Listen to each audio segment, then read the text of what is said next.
नमस्कार। आज की इस विशेष चर्चा में आपका स्वागत है।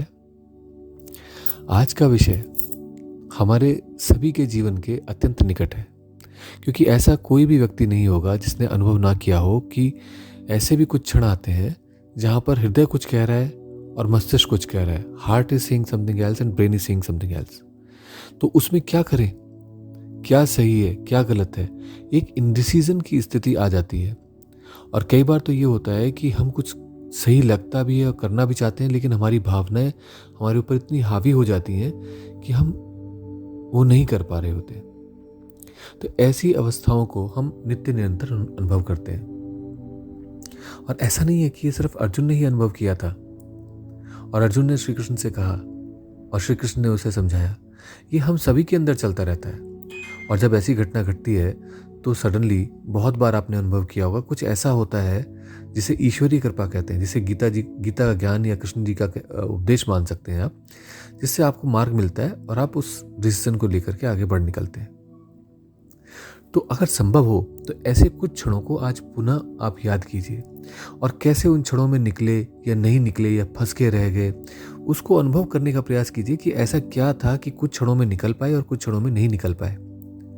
बहुत विचित्र सा अनुभव होगा, बड़ा अच्छा लगेगा ये जान करके कि वास्तव में जीवन कितना सुलझा हुआ है, कितना सरल है और कितनी स्पष्टता से हम उस सब कुछ को अपने जीवन में उतार सकते हैं, समझ सकते हैं, जो अभी तक हम नहीं कर पाए। और उसका कारण क्या था कि हमें वो होश, वो समझ नहीं मिल पा रही थी जिसके माध्यम से हम इन्हीं क्षणों को जो हमारे जीवन में बीत रहे हैं उन्हीं को ही हम अपने आप ही समझ सकें और उसको उत्तरोत्तर और श्रेष्ठ क्रम पे ला सकें। अब इसको अगर हम ब्रेन के हिसाब से समझने का प्रयास करें तो जो वैज्ञानिकों ने खोज की है, उन्होंने कहा कि ब्रेन का भी इवोल्यूशन हुआ, धीरे धीरे ब्रेन बना और वो आज की डेट में जो न्यू फ्रंटल कॉर्टेक्स इसको बोलते हैं वहाँ तक पहुँचा। तो अब इसको थोड़ा सरल भाषा में समझने का प्रयास करते हैं। तो वैज्ञानिकों को मानना यह है कि जो ब्रेन का तना होता है, स्टेम होता है,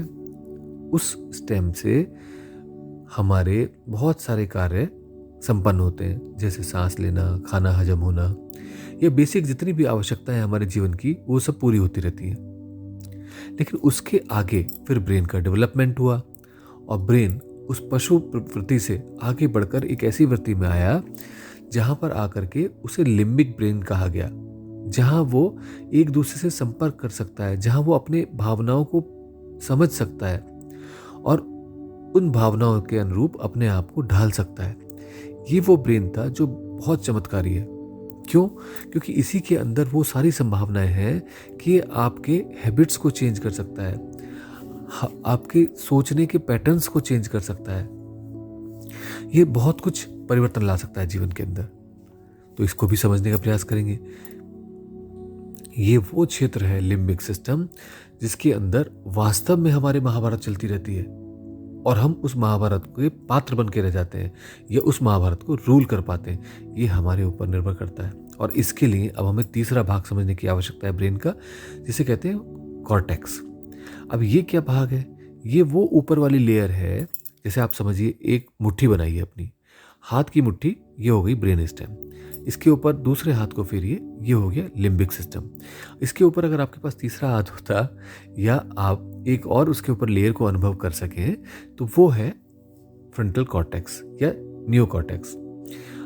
ये आगे की तरफ है, इसीलिए इसे फ्रंटल कहते हैं। और आगे की तरफ होने का मतलब क्या हुआ? जहां हमारा माथा है, उस माथे को के अंदर जो भाग है उसे फ्रंटल कॉर्टेक्स कहते हैं। तो अब आप समझ पाएंगे कि ये 3 लेयर्स को वैज्ञानिकों ने खोजा। हमारे यहाँ तो बल्कि 3 ब्रेन की चर्चा करी गई है, मस्तिष्क की, और तीनों ब्रेन अलग अलग तरह के हमारे, और उन तीनों के अलग अलग 3 चरण होते हैं। तो इस प्रकार से 9 चरणों की कल्पना की गई है और वो कल्पना नहीं, यथार्थ है। किस दिन उस पर भी चर्चा करेंगे किस प्रकार से कौन से 3 ब्रेन हैं और उन 3 ब्रेनों के 3-3 भाग क्या है। तो आप हैरान रह जाएंगे कि वास्तव में वो 9 हैं। और इसीलिए वैज्ञानिकों की जो आज खोज आगे बढ़ रही है वो गट ब्रेन बोलते हैं, वो हार्ट ब्रेन बोलते हैं, और वो उसको भी जैसे जैसे समझ पाएंगे तो उस अवस्था तक पहुंच पाएंगे जहां हमारे ऋषि मुनियों की खोज को वो लिंक कर सकें, जोड़ सकें, समझ सकें।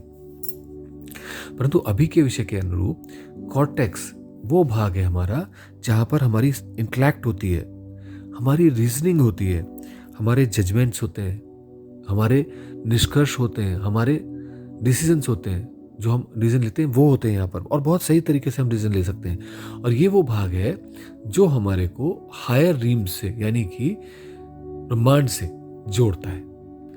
अगर तंत्र की भाषा में कहूँ तो ये हमारी स्वतंत्र शक्ति का मैनिफेस्टेशन है, उसका स्थान है जहाँ से हम अपनी मर्जी से, अपनी विल से कुछ भी कर सकते हैं। और आप देखिए क्या नहीं कर सकते हैं। विज्ञान ने कितनी खोज करी है, कितने नए नए उपकरणों का निर्माण किया है, और ये सब क्या हुआ, ये उन वैज्ञानिकों की विल का नतीजा है जिनका फ्रंटल कॉर्टेक्स या नियो कॉर्टेक्स जागृत था।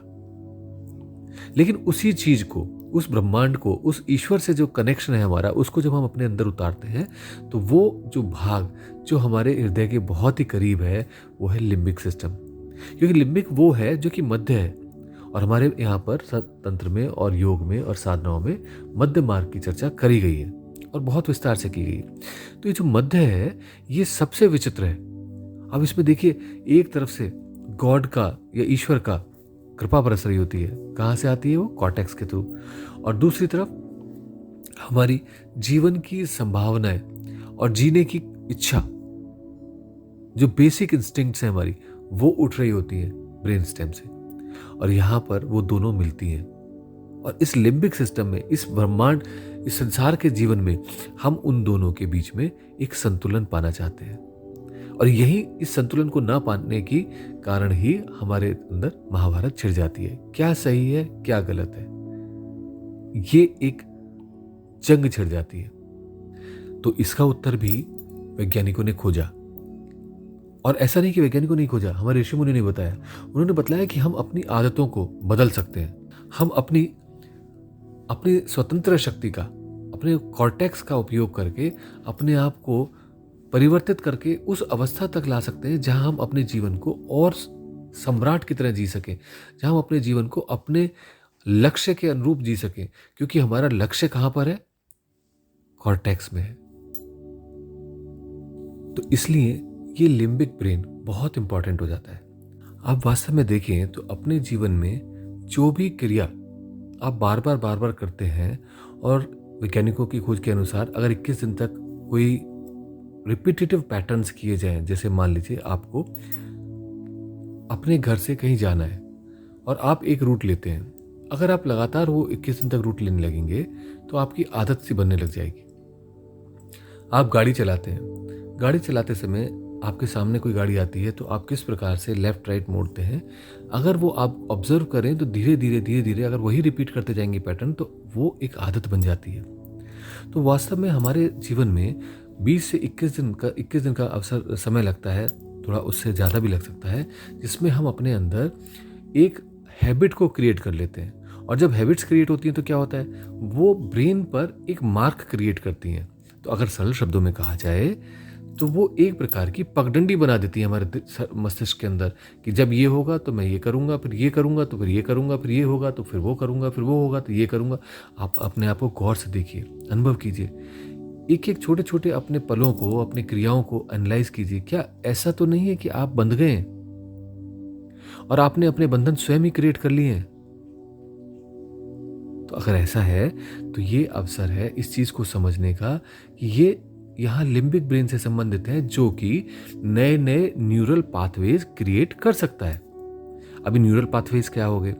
ये हुए जो हमारे ब्रेन के अंदर सर्किट कहलाते हैं। ब्रेन सर्किट, सर्किट का मतलब हुआ ऐसे लूप जिसमें एक अंग का दूसरे अंग से, दूसरे का तीसरे से, और ब्रेन के अंदर ऊर्जा का एक परिभ्रमण बनना शुरू हो जाता है। तो जब भी हमें उस हैबिट की आवश्यकता होती है या वो हैबिट अपने आप में ही हमारे अंदर जागृत होती है, तो हम वही सब कुछ कर रहे होते हैं जो हमने अपने प्रोग्राम में डाल दिया। यहाँ से उठे, उस तरफ तक गए, फिर वहाँ से लेफ्ट लिया, फिर वहाँ से राइट लिया, फिर वहाँ उस लक्ष्य पे पहुँच गए। ये एक हैबिट है। और जब भी हम अनकॉन्शियस होते हैं या हम लिमिटेड कॉन्शियस होते हैं, या जब हमारी कॉन्शियसनेस कम होती है, उस समय हम हैबिट्स के गुलाम बन जाते हैं। हैबिट्स अपने आप हम पे हावी हो जाती हैं। अभी आप देखिए कि आपको पता है जीवन की रक्षा के लिए अपने हाथ को या अपने आप को जलने से बचाना चाहिए। मान लीजिए सडनली आपका हाथ किसी गर्म चीज से लगता है तो क्या होता है, एक रिफ्लेक्स एक्शन होता है, आप तुरंत अपना हाथ हटा लेते हैं। तो क्या हमारे मस्तिष्क को ये सारी चीजें इनपुट्स नहीं मिलती? वो मिलती हैं, और वो जब मिलती हैं तो वो उसका एनालिसिस करता है और उससे बहुत सारी हैबिट्स बनाता है। अब हमें करना क्या है, हमें अगर अपनी साधनाओं में आगे बढ़ना है तो इन हैबिट्स से हट करके हमें जागृत अवस्था की ओर, सजगता की ओर बढ़ना पड़ेगा। और इसलिए ये आवश्यक है कि हम किसी भी प्रकार से अपने इन बंधनों को, जिनको हमने पिछले 10, 20, 30, 40, 50 साल में स्व सम्मोहन के माध्यम से क्रिएट किया है, अपने आप को अपने आप ही मोहित करके, नहीं नहीं मेरे लिए तो यही अच्छा है, और वही करते करते कुछ प्रकार के अपने ब्रेन सर्किट्स को क्रिएट कर लिया है, तो हमें उन ब्रेन सर्किट्स को तोड़ना पड़ेगा। और ये संभव है क्योंकि विज्ञान भी ये कहता है कि सारी उम्र, सारी जिंदगी, सारे जीवन ये जो ब्रेन सर्किट्स हैं, ये जो न्यूरल पाथवेज हैं, ये बनते रहते हैं और बिगड़ते रहते हैं। तो हम बना भी सकते हैं। ऐसा नहीं है कि जो सोच आपने देखा होगा आपके अंदर थी जब आप बच्चे थे, फिर युवा हुए, फिर प्रौढ़ हुए, फिर वृद्ध हुए, तो सब में जो अवस्थाओं में आपकी जो सोच बदलती चली गई, उसका कारण और कुछ नहीं है, उसका कारण आपका ब्रेन है, ऊर्जा का स्तर है, ऊर्जा का लेवल है। वो न्यूरल पाथवेज हैं कि जैसे आप उसको रिस्पॉन्ड करना चाहते हैं। ऐसा कुछ नहीं है, बच्चे की तरह आज भी आप अपने पाथवे को अगर बना लेते हैं तो उसी की तरह रिस्पॉन्ड कर सकते हैं। शरीर कितना सपोर्ट करेगा नहीं करेगा ये अलग बात है, बट आप उसको वैसा कर सकते हैं। और अगर ऐसा कर सकते हैं तो फिर क्या उपाय है, क्या प्रयोग है जिसके माध्यम से सरलता से हम अपने इस लिम्बिक सिस्टम को उस ऊर्जा से भर दें जो हमें उस दिव्य मार्ग की ओर ले जा सके। तो इसके लिए हमें सबसे पहले अपने कॉर्टेक्स को भी जागृत करना पड़ेगा, क्योंकि जो हमारा ब्रेन स्टेम है, जो हमारा मूल ब्रेन है, मस्तिष्क है, वो तो नित्य निरंतर काम कर ही रहा है। हम सांस ले रहे हैं, सांस छोड़ रहे हैं, खाना खा रहे हैं, हजम कर रहे हैं, सारी क्रियाएं, शरीर की क्रियाकलाप चल ही रही हैं। अब हमें कॉर्टेक्स को जागृत करना है, और कॉर्टेक्स को जागृत करके वापस लिम्बिक की तरफ आना है। तो आपको क्या करना है, बहुत सरल प्रयोग है। सीधे रीढ़ की हड्डी को सीधे करके बैठ जाए, सुखासन, पद्मासन, सिद्धासन कुछ लगा लें और सोहम का प्रयास प्रारंभ करें। कम से कम 21 बार सोहम का क्रम होने के बाद अपनी आंखों को बंद करके, जहां हमारी दोनों भौहें मिलती हैं उस जगह अपनी उंगली को स्पर्श करते हुए अंदर से उस स्थान को देखने का प्रयास करें। अब कुछ श्वास प्रश्वास तक वहां पर स्थिर रहें और उसके बाद वहां एक प्रसन्नता को अनुभव करें।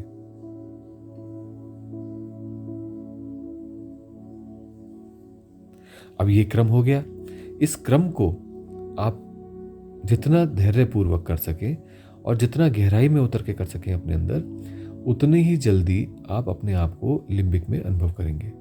हालांकि इतना सा ही कर लेने पे और कुछ 20-20, 25-25, 30-30 सांसों के माध्यम से, कि 30 सांस की सोहम किया, 30 सांस का वहाँ पर रुके भ्रू पे, और 30 सांसों में उस प्रसन्नता को अनुभव किया, आप अनुभव करेंगे कि आप वापस अपने लिम्बिक सिस्टम में आ गए। लेकिन इस बार आप डिसीजंस ले पा रहे होंगे।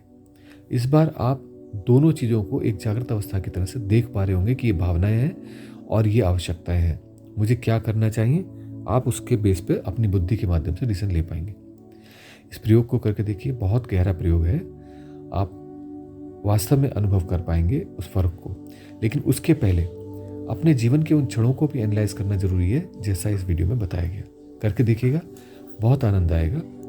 आज के लिए इतना ही, आगे फिर और गहरी चर्चा करेंगे। नमस्कार।